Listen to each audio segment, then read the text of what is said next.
No way. He couldn't have. I brought my husband to the hospital because he had a high fever from a cold. While waiting in the waiting room, I was guided to a separate room. It was a space divided by only a single curtain, and I could faintly hear my husband's voice from the next room. Please look at that. The doctor pointed to the gap in the curtain, and when I quietly peeked through without making a sound, I trembled with fear. Because what I saw on my husband's back was the source of the nightmare I experienced in my childhood. I was so terrified that I couldn't stop shaking. Thomas, let's ride that next. My name is Allison, 25 years old, and I was on a date at the amusement park with my husband. I met my husband Thomas, who is 10 years older than me, 3 years ago, and we got married shortly after I graduated from college. We met when Thomas visited the cafe where I was working part-time. We hit it off so well that it felt like we were destined to meet. Since both Thomas and I had lost our parents, we decided to just register our marriage without having a wedding ceremony. Hey, Thomas, how about the Ferris wheel? Whoa. Hey, Allison, you gotta watch where you're going. I blushed bright red as my husband pulled me close just as I almost bumped into someone else at the park. Then he gently smiled. I was crazy about Thomas, seeing him as a reliable older man. However, he never expressed a desire to have children with me. In fact, my husband never wanted to show me his body, and we never had sex while dating or even after marriage. As someone who wanted children, I couldn't accept his reasoning that he wanted to do it at the right time. I was curious why he was so reluctant to show his body, so I tried various ways to coax him into it. Hey, how about we go to this pool? It has a hot springs facility too. They say it's really fun. No. Sorry. I don't really want to go to places where I have to show my skin. Indeed, Thomas seemed to be uncomfortable with showing his body. Actually, I suffered severe burns on my body in a fire in the past, and I don't want people to see it. Seeing my worried expression, my husband seemed apologetic as he finally explained the reason for the first time. Upon hearing that, I felt embarrassed about my previous remarks. I see, I didn't know. I'm sorry. I was so thoughtless to keep asking. No, it's okay. You didn't know. He wore his usual gentle smile. Feeling reassured by his response, I stopped trying to push Thomas into uncomfortable situations from then on. However, there was another concern on my mind. Thomas, I'm thinking of taking on a part-time job to repay my university scholarship. What do you think? That's not a good idea. Why not? I tilted my head in confusion and Thomas covered his mouth with his hand, looking as if he had made a mistake, and fell silent. There was a pause for a while, and then he scratched his head, looking embarrassed. I don't want you to go out too much, Allison. Why not? Because you're pretty, Allison. I want to cherish you and keep you safe from others. At that moment, I chuckled it off, thinking it was endearing possessiveness. So I'll take care of paying off your scholarship instead. Oh no, you don't have to do that. It's okay. In exchange, I'll leave household chores to you. Thomas's kind words motivated me even more to take charge of the household chores. On one of those happy days, my husband suddenly developed a high fever. Wow, you're sweating so much. Thomas, let's change your clothes. I can do it by myself. Could you please leave the room for a bit? I don't mind the burns. However, the moment I tried to help him with his pajamas, I do mind. suddenly, in a tone of voice I had never heard from him before, I was forcefully kicked out of the room. I wonder why he really doesn't want me to see his burn scars that much. Now I'm even more curious.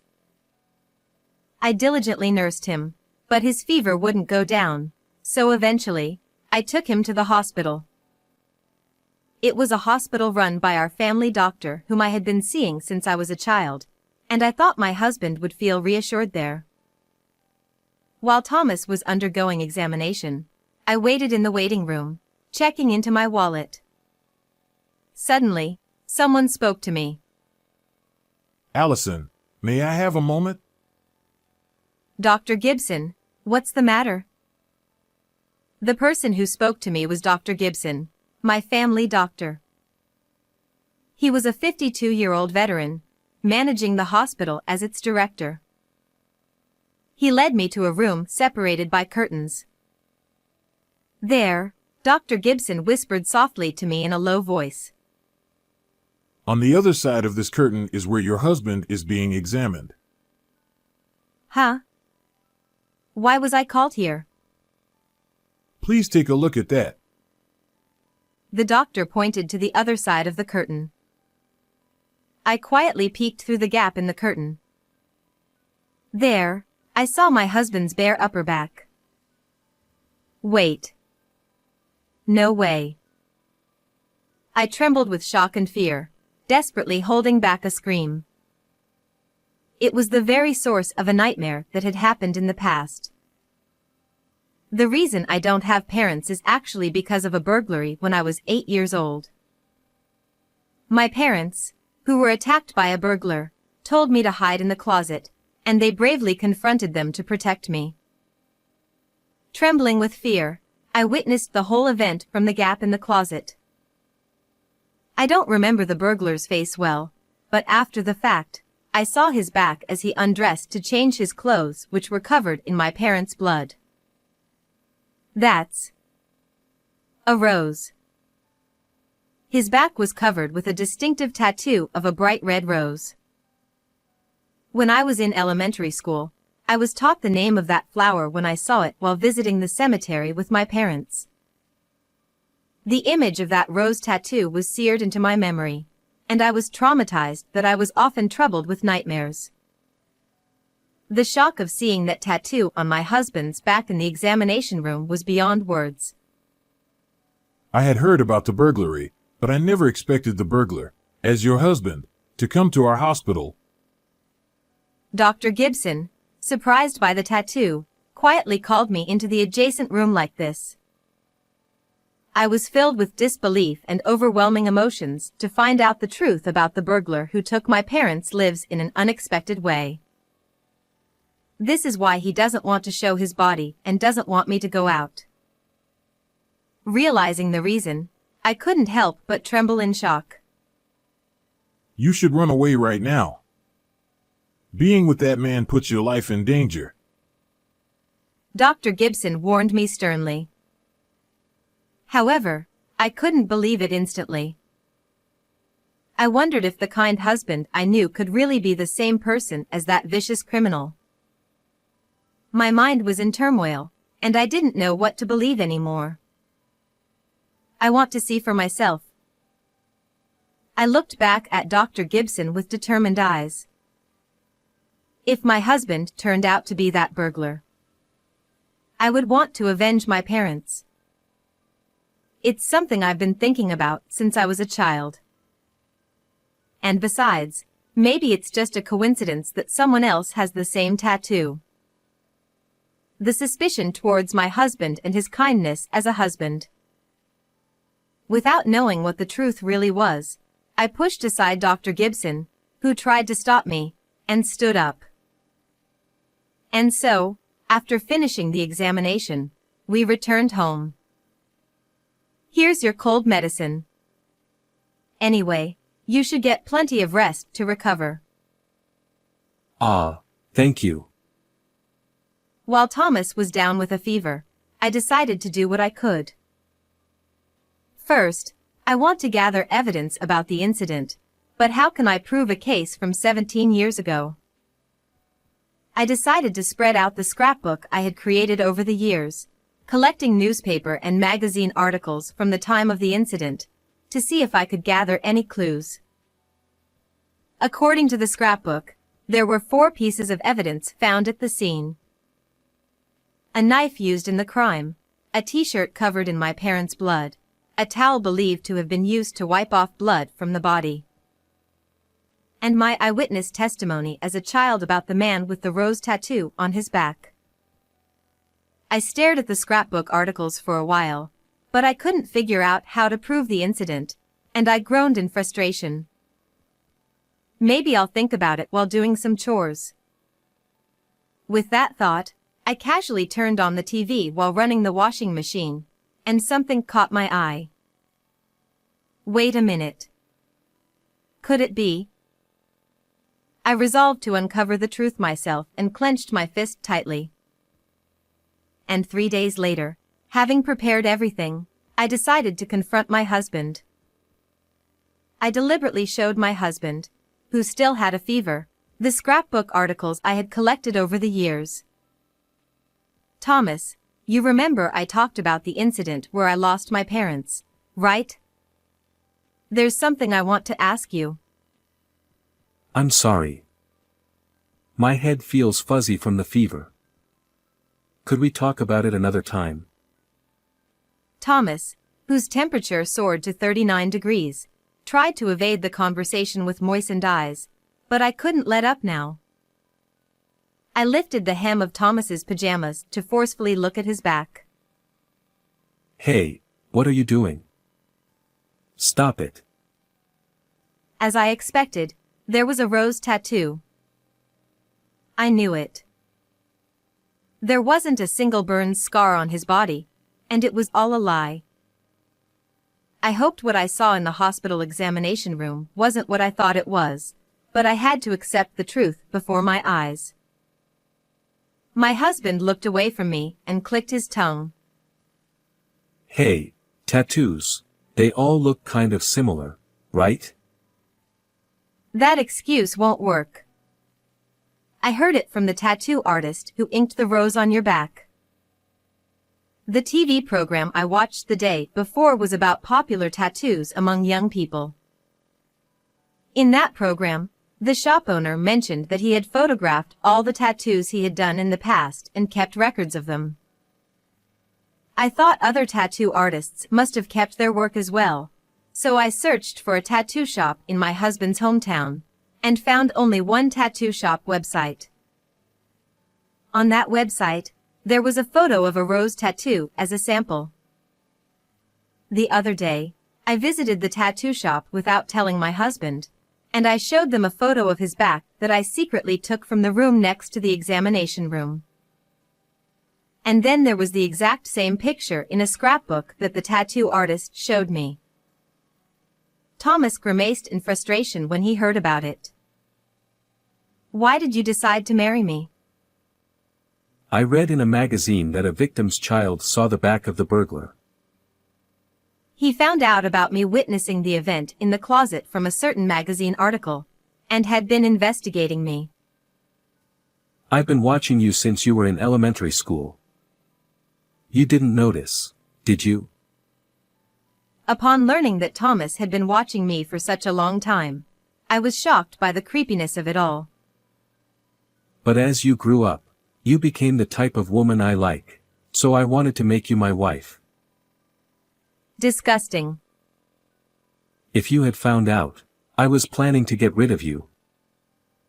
I trembled with an indescribable fear. You could have lived your whole life in peace without knowing anything, but you're a fool for ruining your own happiness. My husband, delirious with fever, mocked me. What peace? I don't need such fake happiness. I glared at him sharply, filled with anger. You knew about my university and workplace too. It was quite a challenge to find out on my own. And he said he had approached me at the cafe, pretending it was a fateful encounter, just to get close to me. Unforgivable. Realizing I had fallen completely into his trap, I shook my fists in frustration and anger. My husband looked down on me and smirked at me. So, what are you going to do about it? There's no evidence left from 17 years ago, right? Actually, yes. I've already taken steps to corner you. I had kept a firm piece of evidence to confront him with.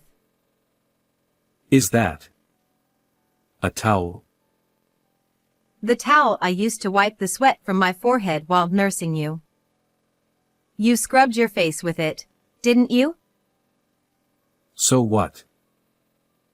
Thomas looked puzzled, waiting for my answer. Fine, I'll tell you. Among the evidence you left at the scene, there was also a towel, remember? That towel was used to wipe off my parents' blood from the burglar's body. I'm sure you vigorously rubbed with the towel.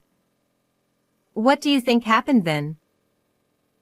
Due to his high fever, my husband seemed unable to think clearly and looked dazed. If there are skin cells along with sweat left on that towel, we could use DNA testing to see if it matches. There's no way they can test something from so long ago, right? Well, nowadays they can. It was then that my husband, for the first time, showed signs of panic, saying, "Wait a minute, calm down." Besides, it happened 17 years ago and it must have run out of the statute of limitations, hasn't it? There's no statute of limitations for burglary. You should know that best, shouldn't you? As I calmly replied, my husband fell silent, looking deeply frustrated. And then, with moistened eyes blurred from fever, he knelt before me and gently took my hand. Please forgive me. I married you because I wanted to atone for my sins. I just wanted you to be happy. Isn't that different from what you said earlier? Shall we check that? I played back the voice recorder I had been using all along. From it, the recording of my husband's confession played. As you grew up, you became the type of woman I like, so I wanted to make you my wife. When did you? I forcefully shook off his hand. Don't touch me with your filthy hands. Your hands are still tainted with my parents' blood. Thomas, looking pale, trembled with his head down, and then suddenly started laughing, shaking shoulders. Ha ha. Ha ha ha. Well, there's no option now. I was going to get rid of you if you found out. The husband's eyes looked ferocious like wild animals, and he licked his lips. He attempted to strangle me, but in his feverish and unsteady state, I honestly felt no fear at all. I quickly tripped him and he fell down. Then I sat on his back. Hey! What are you doing? Get off. When the police arrive, I'll let you go. By that means you'll go to jail though. I remained sat on his back and called the police using my smartphone. And then, the police arrived and he was taken away without resistance. It's all over now, Mom, Dad. I've avenged you. I watched Thomas being forcefully pushed into the police car. And thus, I finally achieved revenge after 17 years. Afterward, my husband was formally arrested, and a case that had been unsolved for 17 years was finally resolved. Thomas faced serious charges, and it is uncertain when or if he will ever be released from prison. I divorced him and now work as an administrative staff at the hospital run by Dr. Gibson, my family doctor. He has known me since I was young and has been kind to me, and gradually healed my emotional damages. Dr. Gibson introduced me to a young doctor, and we're currently in a relationship with marriage in mind. The real part of my life has only just begun. I will push aside any misfortune and live resiliently.